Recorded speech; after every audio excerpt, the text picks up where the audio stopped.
Um, for some fans out there that aren't aware, you have your own charity, the Victor Walk, which raises awareness for child sexual abuse.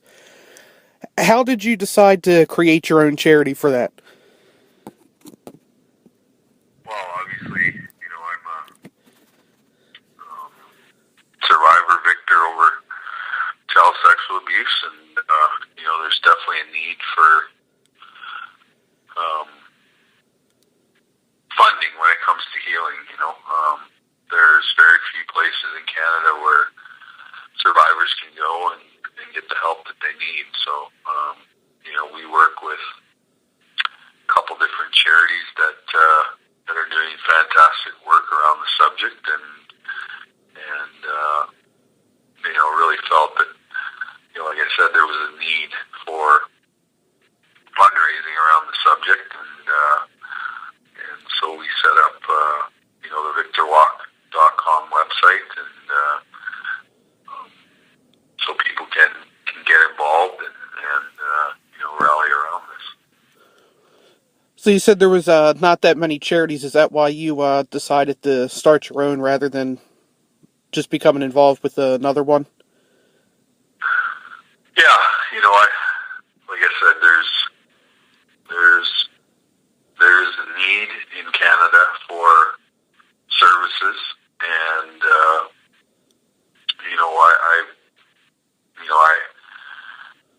I have the ability because of my celebrity to um, raise a lot of money, and that's basically what we're going to do. I'm walking from Toronto to Ottawa, which is about 450 kilometers. Um, from May the 14th to May the 23rd, and during those 8 days we will raise awareness of the fact that you need more services, and obviously it's 1 in 3 girls, 1 in 5 boys before the age of 18 are sexually assaulted. So if you do some quick and easy math, that's 2/8, that's one quarter into the population of Canada, and you have 8 million survivors of child sexual abuse. And over the last 5 years, I've received hundreds of thousands of emails of people, disclosing to me for the first time their own experiences with sexual abuse, and then asking me at the end of the email as to, what do I do next, and where do I go to get the help that I need, and there's just, like I said, there's very few places. So, Victor Walk will start that process of identifying groups across Canada that are doing great work around this subject, and then we'll be able to support them financially moving forward.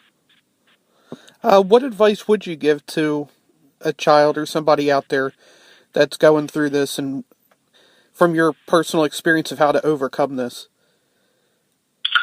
Well, obviously, it's important that you find a trusted individual that is in the profession of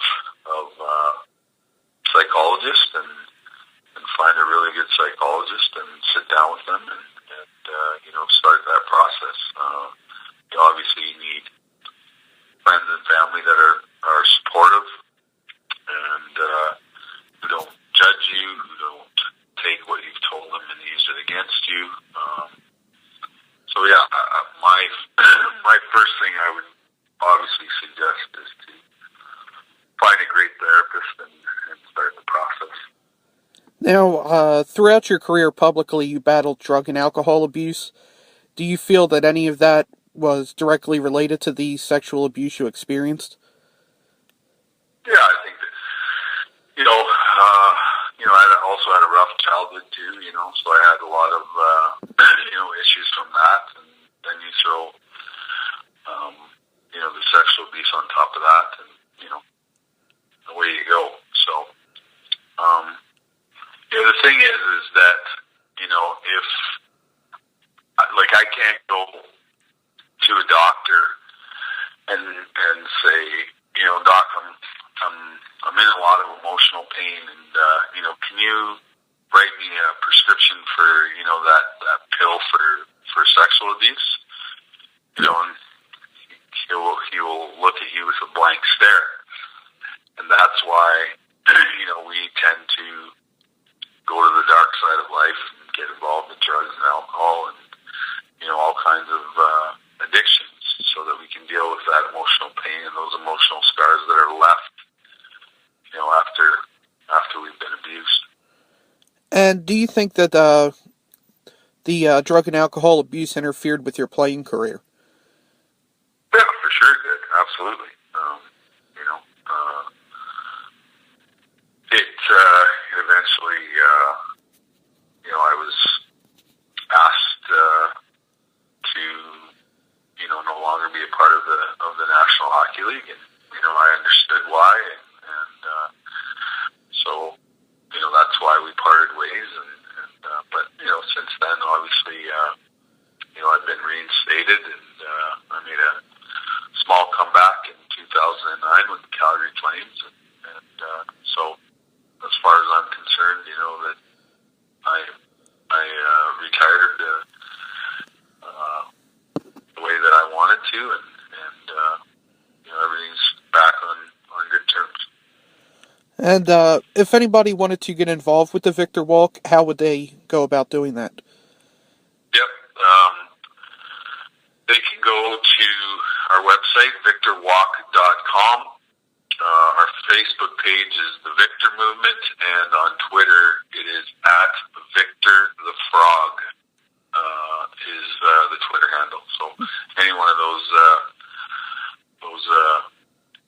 mediums, you can get involved that way.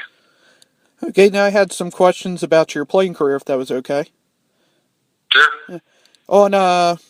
I think when I think of your career, the one moment that comes to mind is on April 14th, 1991, in the playoff game against the Oilers. You got the puck from Messier and you beat Grand Fuhr to force a Game 7. What was going through your mind as you were coming down on Grand Fuhr? Well, I don't know if there's much going on other than, wanting to score a goal, right? So, but, when you're an elite player, you relish those opportunities to, when the game's on the line, you obviously want the puck on your stick, and you want that opportunity to help your team, win the game, and that's what happened on that night. And then after you scored, you had maybe one of the most memorable goal celebrations in playoffs. Was that something spontaneous, or did you have it planned and just needed the right stage for it? No, it was not planned at all. I have to say it's pretty neat watching. I mean, they have it on YouTube now, and just watching you slide across the ice, it's pretty cool. Well, I think everybody in their career has a defining moment or a defining goal or defining play that separates them from everybody else, and obviously that was my moment, and every night or every Saturday night on Hockey Night in Canada, they show it in the beginning of the show, and it's become one of the greatest goal celebrations in NHL history. So it was just and obviously that series, I think, was probably one of the greatest 7-game series ever played, and that rivalry between Edmonton and Calgary at that time was at its very peak, and it was an incredible series, and it was a fun series to play in, because as a player, those are the types of situations, and those are the type of series that you want to be a part of. Now, did you have any teammates in your career that were your favorites to play with? Oh, I had lots of incredible teammates that I played with. From Lanny McDonald to Joe Newdike and Gary Roberts and Dougie Gilmore, and the list goes on and on. Joe Sakic, Peter Forsberg, Eric Lindros, Mike York. I had an opportunity. Played with Gretzky, played with Messier, played with Yzerman. I had an opportunity to play with the greatest players I think that have ever played this game, and it was fun learning from them. They're incredible leaders, and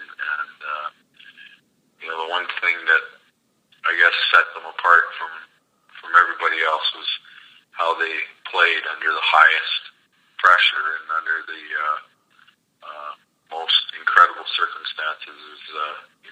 When I learned a lot about leadership and what it takes to pull everybody together to get to the end goal, which is winning. And what would be the most memorable moment of your NHL career? I really can't pinpoint one specific thing. I was told that I would never play one game in the National Hockey League, and obviously I played over 1,000 games, but I think more than that was that for 15 years, my dream was to play in the NHL, and for 15 years I got to do that every single day. And so, I would say for me,